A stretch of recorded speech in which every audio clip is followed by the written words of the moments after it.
Every Christmas tree tells a story, whether it's fresh cut or from a box. It holds the story of the family who decorates it.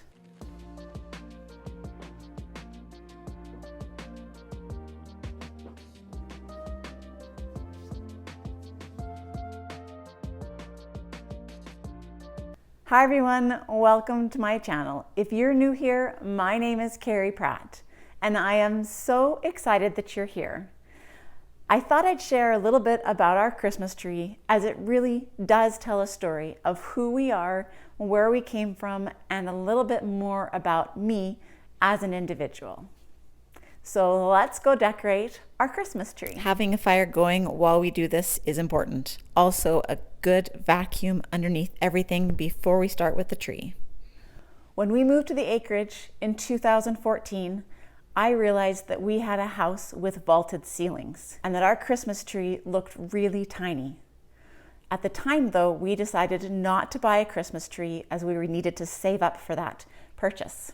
On Boxing Day of that same year in December of 2014, we had gone to Costco. We'd heard that turkeys were cheap on Boxing Day, and so we had gone to stock up our freezer with a few extra turkeys at a discounted price. We didn't find any turkeys, but we found a 9-foot Costco pre-lit Christmas tree, regularly priced close to $1,000, and they had marked it down drastically to $140. Trevor and I looked at each other and said, I think we can afford this, as this will be our only Christmas tree purchase. When we were first married, my grandma gave me her old Christmas tree, and we used that tree for many years. There was one year we decided to do a fresh cut Christmas tree. Now, what looks great in the forest does not look great when it comes home. It was the most Charlie Brown Christmas tree that we've ever had. It made the house smell great, but at that point I said, we need to have a fake tree. The memories came for cutting down that Christmas tree. Ever since then, I've always used a fake Christmas tree. It is a 2-person job to get that tree up the stairs. And Trevor and Lindley did great this year. Now, the first year we had instructions on how to connect all those lights together. And I don't know what's happened to the instruction manual afterwards. I think we figured we could always do it, set up great. That hasn't been the case. Usually my son, who is inclined that way, will spend the time and effort to connect those tree lights together and find the way that the whole thing is lit. This year he's in Toronto, and my daughter and I set up the Christmas tree. Well, it didn't go great.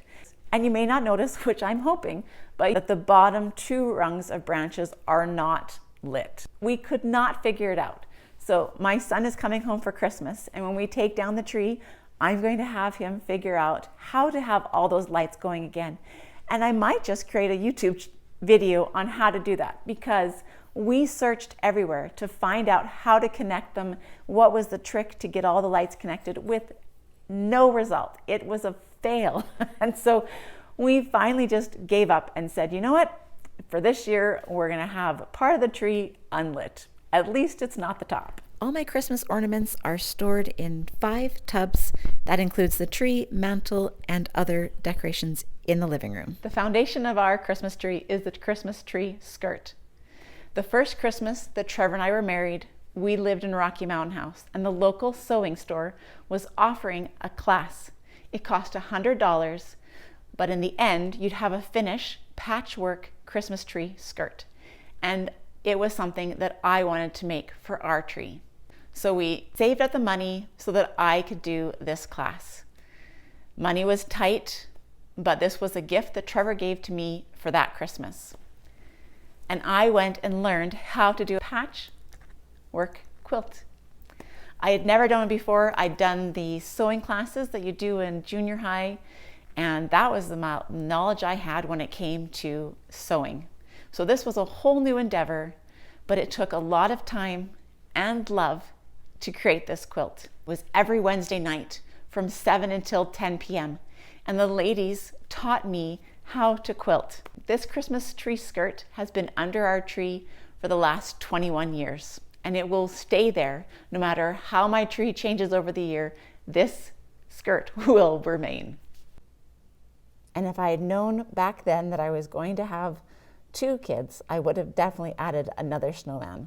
It's taken me a few years to find the ribbon that I like. I've got a red sparkly one, I've got a burlap one, and now I have 2 buffalo plaid types ribbon, a red and black and a black and white.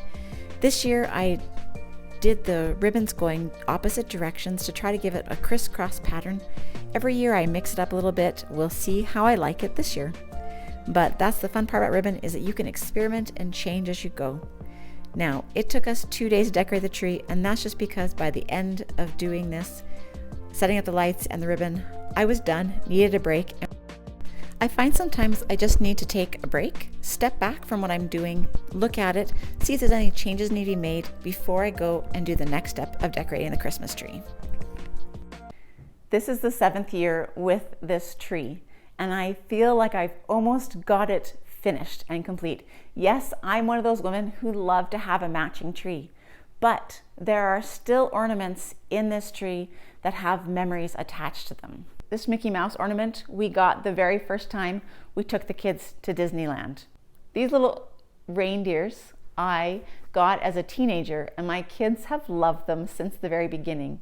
There's no way the tree gets set up without them in the tree. You can see tucked in behind is an Oilers snowman, and that is my husband's favorite NHL team. And yes, the common trend throughout this tree is plaid or buffalo plaid or woodland, whatever you want to do. And every year I add a little bit more. So I have my basic ornaments, and each year I go and find about 5 ornaments that I want to add.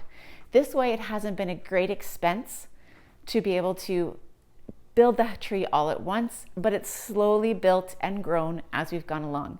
Is it complete? I don't know. I'll continue to grow.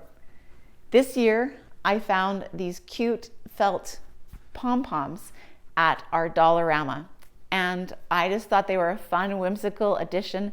They tied the black and white plaid to the red and black plaid. Both of them are called buffalo plaid. One other great thing is that Dollarama over the past couple of years have had a few buffalo plaid ornaments that I've been able to snatch up and put on the tree. I took hoops that you make with cross stitch and just stretched buffalo plaid material around it and put some little twine string on it. This way it's a huge ornament, but it doesn't cost a lot and doesn't take up a lot of space in storage. I'm still working on ribbon and how to place ribbon correctly. This is how I did it this year. Every year it changes a little bit with its style and how it hangs. I always think that's the great thing about ribbon, is that you can mix it up and every year change a little bit, so your tree always has a little bit of a different look to it. With the majority of my ornaments, I either have 3, 5, or 7 of the same ornaments that I try to space evenly around the tree. The hard part about having the tree in the middle of the room is you do have to decorate all the sides of the tree. So the ornaments do seem a little more spaced out than they are when you've got the tree against a wall. I like it in the center of the room just because you can see it from all different angles, and why not use all the ornaments if you have enough of them? So here's a close-up of the finished tree on day 2, and I have to admit, every little bit during Christmas it does change a little bit. I add a few more bows there, I add a few different things I find at the store, and so it's not the finished product. I was asked once if I have a favorite ornament, and the answer is no. I think together that's what creates the tree, is all the ornaments together and the different stories that they tell and how I've spent time to create this tree and build it together. Do you have a favorite ornament on your tree? Comment below and let me know. Or what makes your Christmas tree so special? Is there a story behind your Christmas tree that you would love to share? I would love to hear it. My fireplace mantle is extremely tall. It's something that came with the house and we decided not to change it.